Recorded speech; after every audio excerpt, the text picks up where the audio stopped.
भाई आपका नाम क्या है? मेरा नाम कुमार थापा है। आपका दुकान कहाँ पर है और क्या हुआ था? दुकान ये अपना ये चक्की नाका पर है।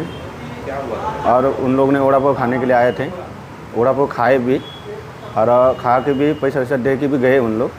फिर उसके बाद आए पानी वानी पे, फिर उसके बाद उधर काउंटर में आके बोले कि तुमको मराठी आता है कि नहीं, मतलब हिंदी में, मतलब मराठी में बोल रहे थे उन लोग।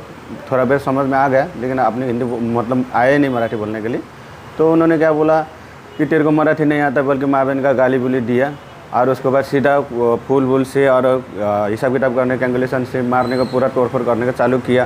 फिर उसके बाद उतना होने के बाद भी बाहर भी पूरा लड़ाई वड़ाई किया। उसके बाद फिर गए और उसका जाने के बाद फिर 5-6 बंदे लोग लेके आए। फिर वापस पूरा इधर तोड़ पानी और बाकी का वो जो खाना वाना जितना भी है पूरा फेंक फाक करने का चालू कर दिया।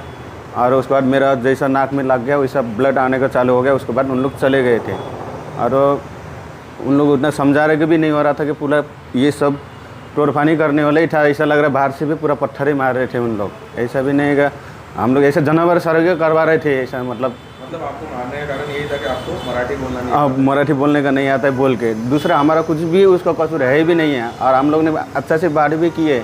ऐसा नहीं है कि मतलब इतना है कि मराठी बोलने का नहीं आया है बोल के उन लोगों ने ऐसा किया है। आता असा प्रकार घडला आहे की काल माझ्या इथे 2-3 मुलं खाण्यासाठी आले होते. माझी छोटीशी एक खानवळ आहे स्वदेशी रीती भोजनालय म्हणून चक्की नाक्याला. तिथे 2 मुलं आलेले, त्यांनी वडापाव वगैरे खाल्ला आणि नंतर ते पैशाच्या ह्याच्यावरनं ते पोरांना बोलले की तुला मराठी येते का? तर ते माझे पोरं नेपाळचे असल्यामुळे त्यांना मराठी थोडी समजत नाही. पण ते बोलले की आम्ही दादा प्रयत्न करतोय मराठी शिकण्याचा. तर तरी पण त्यांनी मुलांना शिवीगाळी केली, मुलांना धक्काबुक्की केली, मुलांना रक्त येस्तोवर त्यांनी मारलेलं. आणि मुद्दा होता की मराठी का येत नाही तुला?